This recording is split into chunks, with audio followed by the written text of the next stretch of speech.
Welcome back to another Monday Night Live training with Coach Michelle. Just a reminder that the opinions and things expressed in this particular masterclass slash live training are not medical advice. I am providing or it's for informational purposes only, sorry, in my course and scope as a certified primal health coach. And so, yeah, here we go with how to break free from sugar. And the funnest part about this is when people don't realize what a true sugar addiction is, or they think that people are exaggerating, or they think it's something that's made up. Sugar addiction is a very real thing. And so we're going to talk about that. We're going to talk about how do you know if you are suffering from a sugar dependency? And finally, how do you break free of it? But first, we're going to get a little, I like to get a little bit sciencey in some of these things and just go over. I did post that video earlier today or yesterday from Huberman Labs with Dr. Zucker, where yes, he speaks a little bit funny, but he had an amazing bit of information to provide with regards to sugar and sugar addiction and the fact that sugar is sugar addiction is not just emotionally driven like a number of other things can be. It's somewhat comparable to a binge eating disorder, but there is actually a physiological component to sugar addiction as well. So, this is a really scary and staggering statistic to read about. I did a lot of research on sugar consumption, hidden sugars, and things like that. So, I want to give you guys a startling number from Cleveland Clinic, and it is the average American consumes roughly 122 pounds of sugar every single year. That averages out to like 22 teaspoons every day. Kids consume even more. They consume around 33 teaspoons of sugar every single day. And there are studies that show that sugar is biologically, physiologically addictive. It is 8 times more addictive than cocaine. And sugar is obviously a lot easier to get your hands on than the other substances. Sugar and flour, they basically hijack our taste buds and the brain chemistry that we have, leading to hormone disruption and essentially a metabolic catastrophe happening within our bodies. Sugar and flour, that combination there, which how much of what we normally consume is sugar and flour in the standard American diet? So we not only have the taste receptors on our tongue, so when we take the bite of whatever it is that's sweet, we get that sweet, the sweet taste that we become so dependent upon when we're eating from age, heck, 6 months when they're starting on solids, all the way up through death.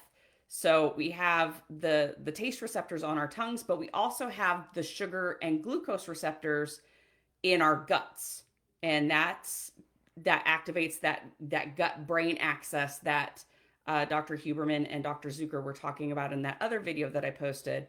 And as Dr. Zucker said, the glucose molecules stimulate the neurons which travel up to our basal ganglia and say, oh, yes, this is something I like. It makes me feel good. Give me more.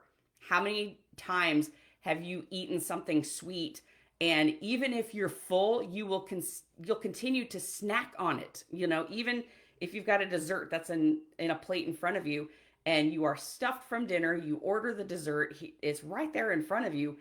And you are so freaking full, but you still take your fork and just take teeny tiny little bits of it and stick it in your mouth because our brains are like, we need more, we need more, we need more. So, unlike endorphins that we get from exercise, the sugar can obviously wreak havoc with our metabolic health, and that's been proven time after time after time. In fact, sugar is not excess sugar, I should say, is not a necessity to live, to function. Our livers produce enough glucose while we sleep to power our brain and our body for the entire day. And that's why when you wake up in the morning, you may have a higher glucose blood sugar level than you normally do throughout the day.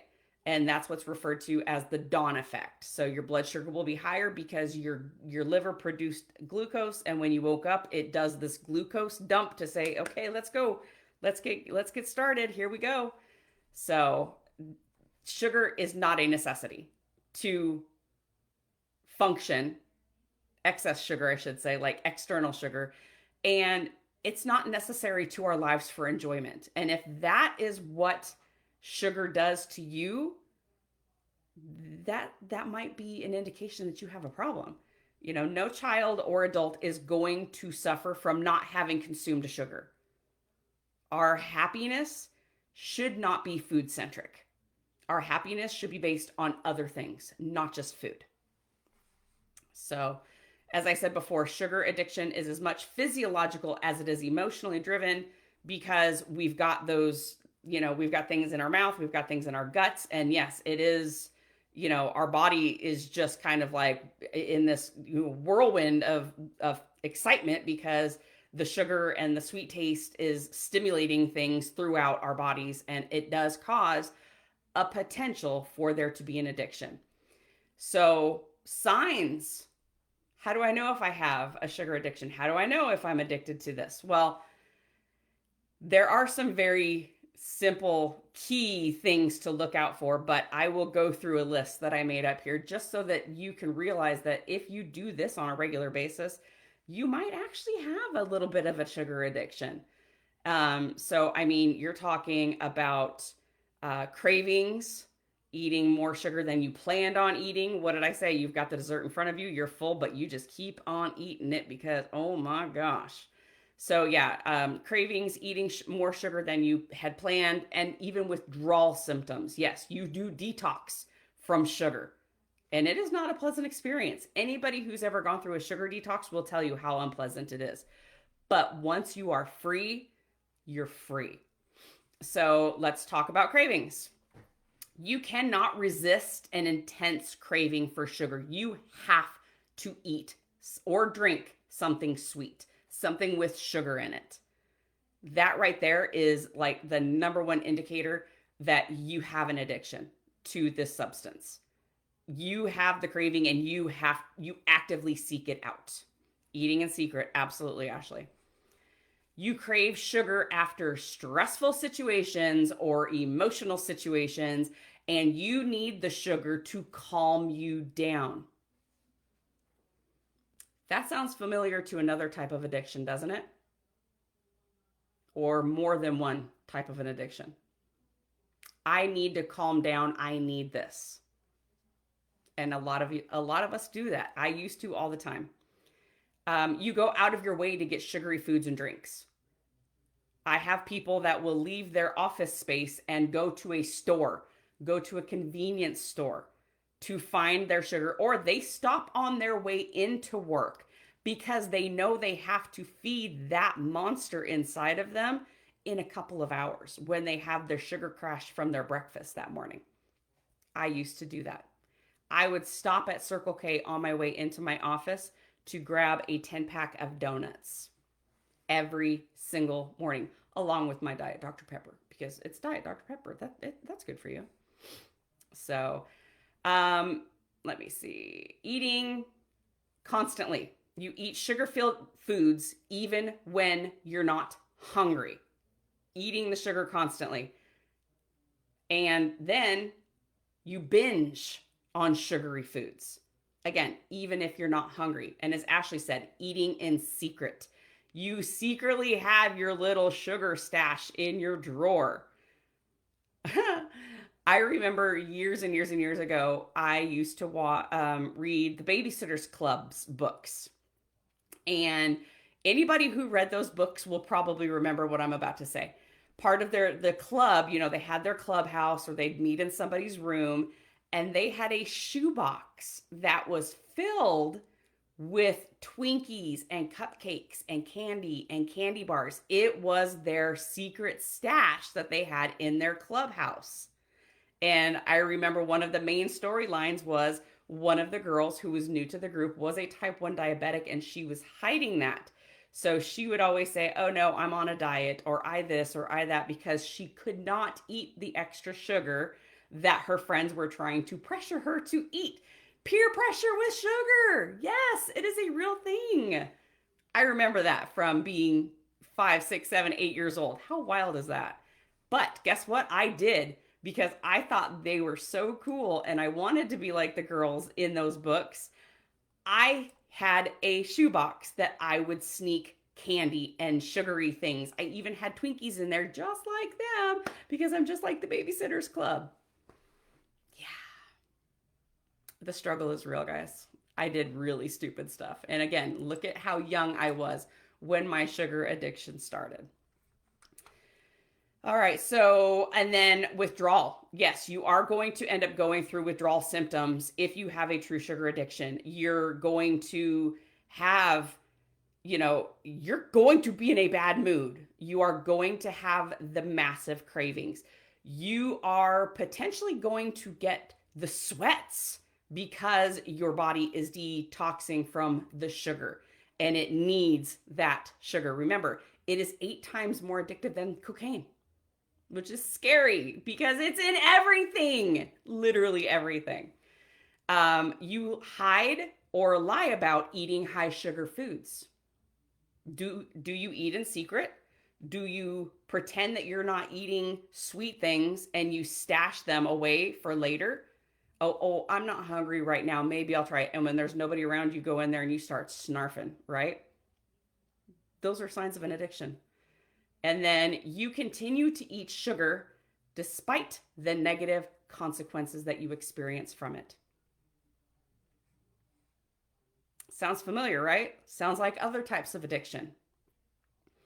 Do you get the energy slump in the afternoon, like the 2, 3 o'clock energy slump, where you're just like, oh my god, I could sleep under my desk right now, and then you go, wandering around looking for something sweet. Got to have that pick me up. Need that sugar fix. Yeah. You're generally tired. You seem to be tired almost all day, and you don't have a hypothyroid issue or anything like that. That could be a result of sugar addiction. You love your coffee with a sweet treat. You have more than just coffee. If you go to Starbucks and you're loading up on all those crazy fancy sugar-laden drinks, yikes, right? When you see some of the calorie intake on those, they can be a little bit frightening. So, sorry, I was still trying to look to see if I was live on my phone, and I'm not. It's okay. You have to have something sweet after dinner, or after you eat something satiating and salty, you have to have something sweet on top of it. That's a sign of a sugar addiction. And you don't like bitter foods. You don't like green leafy vegetables. You don't like anything that is not sweet tasting. You can't stand it. It's more than just an aversion to a certain type of a flavor or a taste. It could very well be an addiction to sugar. So, how do we break free? You can break free from being addicted to sugar, I promise. I am somebody who managed to do that. And I love to tell people, if I can do it, literally anybody can do it, because I was so addicted to sugar. So, taking on the journey to reduce sugar in your life can definitely be transformative and help your health and your well-being overall. So let's go over some different things that you can do to eliminate the sugar addiction, eliminate those cravings that you end up having, and move forward in a healthier lifestyle, right? First step, you have to be ready, and you have to acknowledge that you are ready to get rid of this addiction. And you have to actively work at it every single day to avoid sugar, to eliminate it from your home, to eliminate it from your car, to eliminate it from your office space, your desk space. You can't necessarily keep everybody else from doing what they're going to do, but you can keep your little bubble there a sugar-free zone. But you have to acknowledge that you are ready to take these steps. Okay? So number one is kind of obvious, but probably the most important, and that is to reduce the influx of sugar that you have in your life. You have to reduce it. Sorry, guys. Oh, that's why. I'm not in my group. I'm live on my regular page. Oh, oops. Hi, everybody. Let me actually share this with my group. Okay, sorry about that. So you need to become aware of how much sugar you are actually consuming on a day-to-day basis. Pay attention to food labels. Be mindful of hidden sugars in processed foods. Basically everything that you buy at the grocery store that is not on the perimeter of the store, aside from the bakery department, of course, generally has sugar in it. Cook at home. You can control the ingredients. You know what you are putting into your body when you're cooking at home and you're making the meals. So I actually did a little bit of investigative work, which was kind of fun. And let me find my little screenshots here, sorry, of some foods that, you don't think about having sugar in them unless, again, you're aware of it and you actually seek it out. You do actively seek it out. So cereals, oatmeal, breads, of course, those obviously have sugar in them. Packaged meals, snack or granola bars, cereal bars, straight garbage.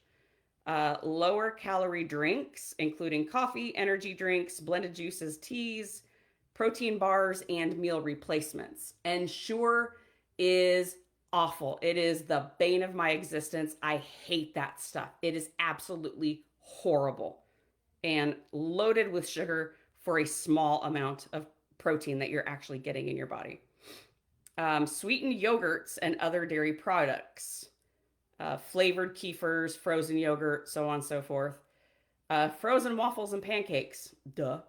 Bottled sauces and dressings. Do you know how much sugar is in ketchup? I'm about to tell you. Marinades, tomato sauces, relish. Relish has an insane amount of sugar in it. Teriyaki sauce, anything that is somewhat sweet tasting, it's going to have sugar in it. Unless it is a sugar-free option, which then will be obviously a sugar or a sweetener that's either a natural sweetener or artificial sweetener. Dried fruit and fruit snacks. Oh my God. Fruit snacks. Please don't feed your kids fruit snacks. They are loaded with sugar and corn syrup. I actually looked at the ingredient list. This grossed me out and infuriated me. Welch's fruit snacks, mixed fruit variety. The first 4 ingredients are fruit puree, corn syrup, sugar, cornstarch. All of those come before the gelatin that gives the fruit snacks their shape. That's what's going in these fruit snacks that kids are eating and some adults are eating on a regular basis. They're horrible. So let me see here. I did some common things so that you guys would be able to see. Yes, I am blind. Sorry. Sara Lee bread. I picked Sara Lee just because I used to eat it. For 1 slice of Sara Lee bread, there are 2 to 3 grams of sugar in each slice. It depends on what you get, either the white or the honey wheat. Honey wheat has more, obviously. Their hamburger buns have 4 grams of sugar per bun for a hamburger bun. Prego spaghetti sauce. For 1 serving, which is half of a cup, you're looking at 9 grams of sugar in a half a cup of spaghetti sauce. That's why if you can go for sugar-free spaghetti sauces, that's a great option for you to do because there's so many of them out there now. Ketchup. For 1 tablespoon of ketchup, you're looking at 5 grams of sugar. Ketchup, something that goes on your hot dog. And watch them hot dogs because some of them probably do have sugar in them too. Jimmy Dean sausages. This surprised me because it only had 1 gram of sugar per serving. However, their ingredients are the first three again: pork, water, and corn syrup in sausage, breakfast sausage. And then the fruit snacks are 13 grams of sugar in these little teeny tiny packets. 13 grams of sugar. That's crazy. Absolutely crazy. And they wonder why kids have sugar rushes and things like that after the fact. So, yeah, let's reduce the influx of sugar that you're taking in, because that's going to be step number one to make sure that you are reducing and then obviously eliminating and getting this sugar addiction out of your life. Go low carb. That seems pretty simple, right? You know, that's going to naturally reduce your sugar intake because you're going to focus on eating protein. You're going to focus on healthy fats, you know, eggs, beef, pork, depends on how it's prepared. Some vegetables. I am not a person that can eat a whole lot of vegetables, but people who are okay still eating, you know, leafy greens and Brussels sprouts, cabbage, things like that, that are low carb vegetables. That's, if you start introducing that into your life as opposed to the other things that might be in your life, then that's definitely going to be a lot better. Getting enough protein. So protein is absolutely crucial in keeping the cravings away from you, because if you're consuming sufficient protein, and not necessarily lean protein, because you do get heavier, hungrier, sooner with leaner proteins like chicken and turkey and things like that. So if you're eating beef or lamb, you know, ruminant meats that are a little bit fattier, that's going to keep you fuller, satiated a little bit longer than leaner meats will. Even fatty fish, you know, salmon and things like that are going to be great. But, you know, incorporating the protein rich foods, you know, like I just said, and then also if you are okay with not going bonkers eating nuts and seeds, that's another option for you as well. They are going to be higher carb, but they're not going to have all the sugar in them. Get more salt. Like, that was probably the craziest thing for me when we started this lifestyle, was actually utilizing salt and not Morton's table salt. Because if you look at the ingredients of Morton's table salt, you are going to see there is sugar in their salt. I'm telling you, they put sugar in everything. It's crazy. So a slight increase in salt can help you counteract those cravings that you're getting for something sweet, because the salt, the bitter, you know, it keeps the sweet taste away from you. If I start getting not necessarily sugar cravings, but sweet cravings, I carry a salt crystal around in my purse in a baggie, and I'll suck on it. And guess what? My cravings are gone. Getting enough sleep. So lack of sleep is definitely going to increase cravings. And I've done other classes about sleep and making sure you have good sleep hygiene and, you know, proper sleeping habits.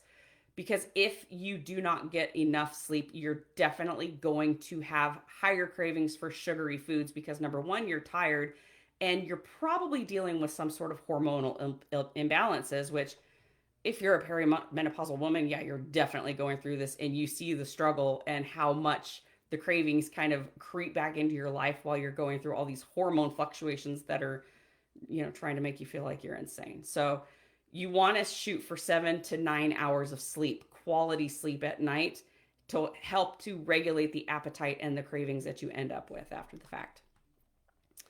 Mind your environment, something I talked about earlier, where you have control of your space, your bubble. If you've got your kitchen stocked with sugar and, you know, other items that are going to lead you to want to either prepare a sugary treat or anything like that, you're going to be a lot more tempted to do it. Get it out of your house. I did a pantry clean out, and it was actually almost 2 years after we started doing our low carb ketogenic lifestyle, and I was still shocked at the amount of stuff I got out of our pantry that had just been pushed way to the back. But I had 2 garbage bags full of things: cake mixes, brownie mixes, ice cream cones. I don't even know where the heck those things came from, but other products like that that I would never utilize, but they were still there. Thank God I didn't realize they were there when I started doing this, because otherwise I probably would have just been like, okay, I've got all the stuff I need to make these. Not the best thing. Um, and then also surround yourself with supportive people. You need a good tribe who is not going to encourage you to do bad things. They are not going to encourage you to stray from the goals that you've had set for yourself. So, your family members and friends have to understand why it is that you're doing what you're doing, and they have to support you as opposed to enabling you with, any bad behavior you may do. Learn how to manage stress better. And I know that's a lot easier said than done. I am going to be doing an updated live training on this so that I can cover things a little bit more and offer more tips and solutions to help with stress management, because this is a huge thing. How many of you reach for a candy bar or something else that's sugar laden when you're stressed out? I mean, does the sugar actually make the stress in your life that moment go away? Or do you have the desire to then go back in 30 minutes and have even more, and then even more, and then even more? That doesn't really work out for you in that best way, does it? Because then you're just constantly feeding that sugar monster inside of you and strengthening the addiction that you may have. Write it out. Cravings are intense, but they're usually short-lived. So, like I said, I carry my salt crystal with me. I've got the salt. I put salt in my mouth if I'm craving something sweet. But distract yourself. Do something else. Like, get up. If you're sitting at a desk and you're working, get up and walk around. Do a lap around the office. Get away from whatever it is in that very second that is telling you you need to eat sugar. Read a book if it's just a lazy day on a weekend or something and you're, I could use something sweet right now. But could you? Or are you just bored and you're like, I need something to fill my hands with? Read a book. Engage in a hobby. Do something other than reaching for whatever sugary product you may have near you. Remind yourself why you're reducing the sugar. Is it because of a recent diagnosis of type 2 diabetes or pre-diabetes? Is it because of being put on new medication? Is it because of mental health issues? You realize that when you're consuming a lot of sugar, your mental health is just kind of in the toilet. Figure out the reason why you're doing it and then remember it.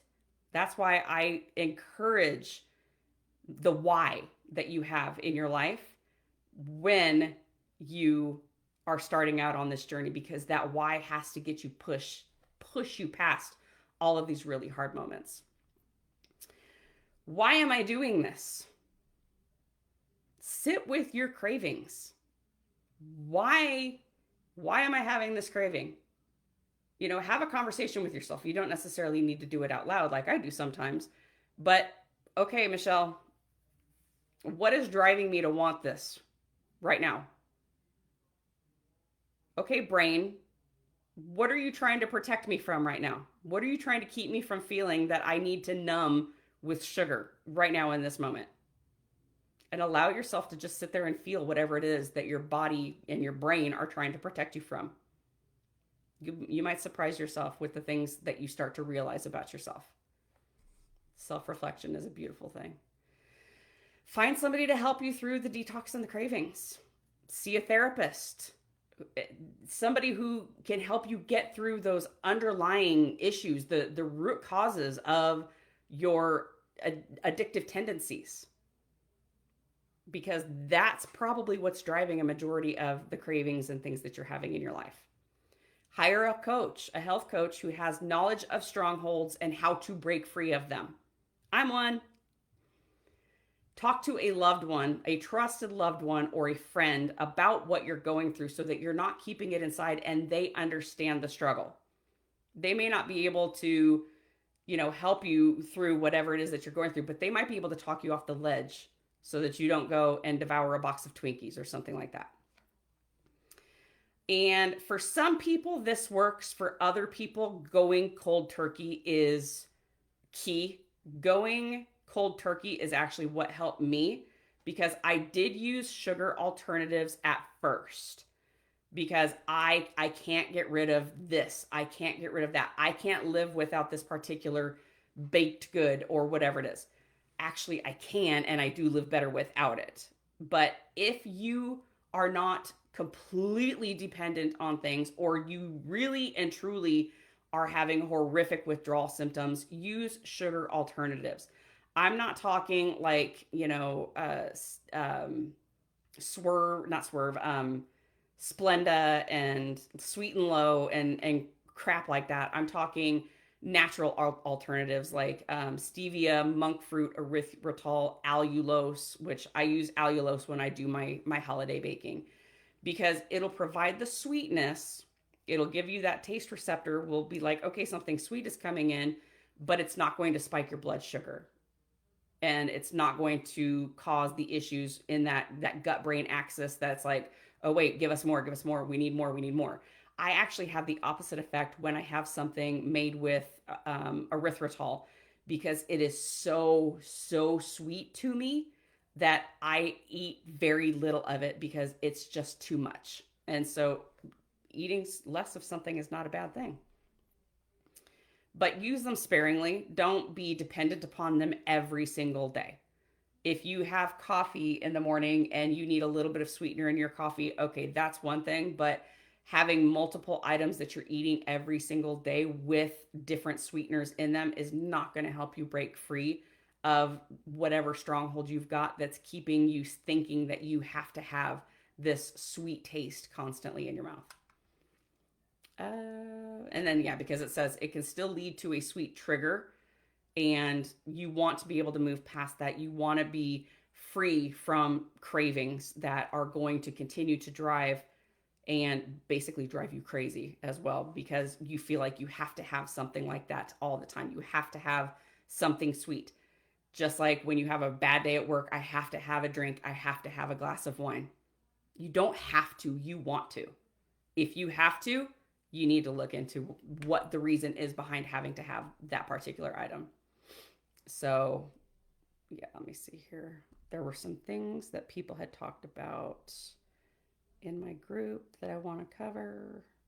I can't believe I posted this in here instead of in my group. So, yeah. So I have one person who said she went carb sober when she went carnivore almost 3 years ago. She had a lifetime of trying to moderate sugar and all the havoc and lack of peace it brought into her life. Moderation just never worked for her. It never did for me either. Her mom is a moderator. She would shame her for not being able to just eat one bite of a chocolate bar every day and make it last for an entire week. Well, a lot of us can't do that. And some people, moderation works. A majority of us, it does not. Abstinence works for her. She doesn't even do sweet tasting things, no sweeteners of any kind, because she knows it's going to end up triggering that sweet desire that she's going to end up having in her life. And then Ashley, who was on here earlier, said her life completely changed when she dropped sugar and most carbs, and that change was key to beating the need to feed her feelings.